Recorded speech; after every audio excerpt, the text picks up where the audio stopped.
morning, and thank you for such hospitality we have been receiving during our 5-day study visit in the Czech Republic at the premises of the National Competition Authority. As you know, we are the project supporting Ukraine to align competition and state aid rules. And in this context, we are organizing such visits in order to see experiences of other countries and challenges they faced during their accession phase, and how and what tools they have implemented to overcome such challenges, to implement the EU requirement, and finally to join the European Union. As we know, the competition chapter is one of the most important chapters in the negotiation package. It's a very complicated field, but it's the one that ensures also the strengthening of the economy if rules are not only transposed properly, but also enforced properly. And this is how we define the agenda together with our colleagues from the National Competition Authority of the Czech Republic to cover topics on competition, on state aid, and on many other fields which are interlinked. And what I saw from this discussion was that we had a lot of questions. It was a lot of interest from the AMCU. AMCU is the Competition Authority of Ukraine, is our main beneficiary of the COMPASA project. And I can tell you, I'm sure that you saw during all these days that they are very ambitious.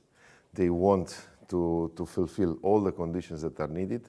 They want to fulfill all the requirements imposed by the European Union, even though the context of the country, you know it very well, it's a country at war. It's a country that basically defends itself and defends Europe. Yeah? So therefore, steps towards accession are also for the moral of the citizens, for the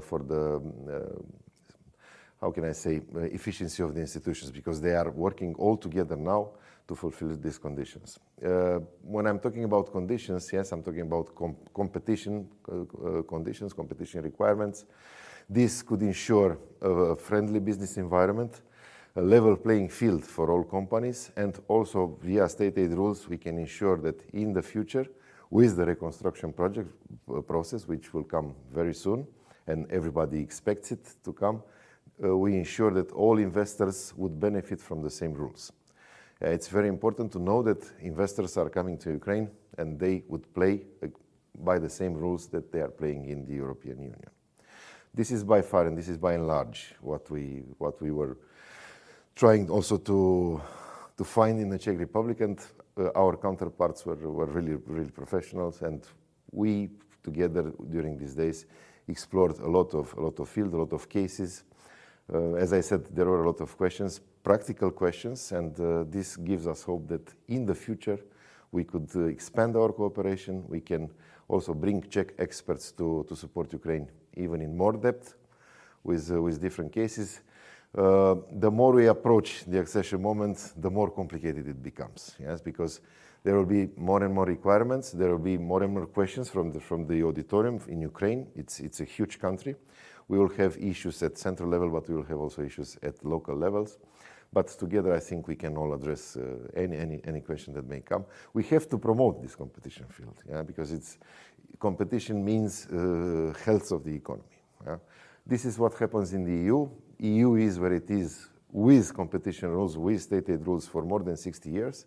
And everybody looks at the EU like, we have to be there. And we have to be there, and the EU is there because rules, such competition and state aid, are applied properly. Yeah. Questions, yeah.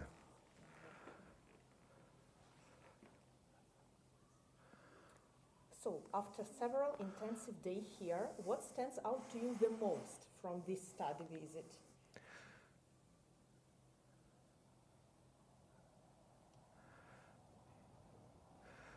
After these days, I think what stands most is networking, yes, and the exchange between participants, between our colleagues from Ukraine and our colleagues from the Czech Competition Authority.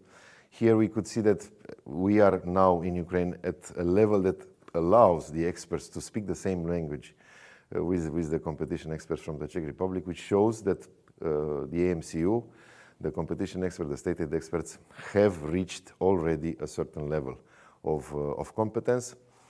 Of course, in these fields, we all learn. I also keep saying that after 25 years of experience, I still keep learning. And even for me, I attended all these lectures, and there are things that are new. There are things that are dynamic. It's a moving target. And this is called, because rules on competition on state aid also they have to adapt.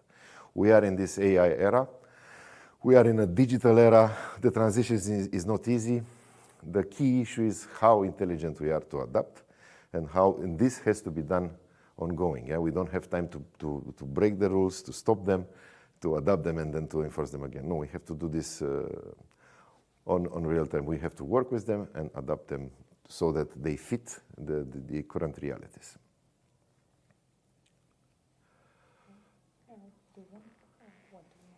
Or we can follow my question. Yeah, you can follow the questions. So, from your perspective, what is the biggest value of such direct exchanges between Ukrainian institutions and EU member states? I think the best achievement is that they see. I think the main achievement is that our colleagues from Ukraine see experts from the Czech Competition Authority who have been during this process, involved directly during this process. And I'm talking here, I was very happy to see Libouche with a huge experience on state aid. She's here for more than 20 years. We work together in Brussels. I see her here. So what I keep also telling to the Ukrainian colleagues is to keep this knowledge in the institution, to have continuity in terms of staff, because it's not easy to form a competition expert or a state aid expert. Yes, it takes a lot of time. There are specific concepts, there are specific methods to deal with cases, both on competition and on state aid. So that's why continuity is important. We train people. We also, in our project, we have a training component under which we have organized the study visit. And this is something that we deliver knowledge. Knowledge is absorbed, but it has to be preserved in the institution so that we know very well how important institutional memory is.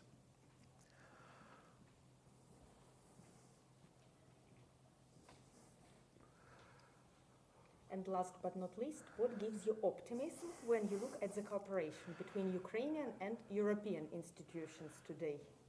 It gives me hope. First, as I mentioned, is the ambition of the beneficiary, is the ambition of the Ukrainian citizens and experts and institutions. They have to follow this path in order to get in the EU where they really belong. And as I said, we all have the duty and the moral duty to support them with all that we can, so that they join the EU as soon as possible with a fully fledged competition and state aid system in place, workable. Yes, because in the end, as I said, we have to pay respect for the lives that Ukrainians have given for EU liberty.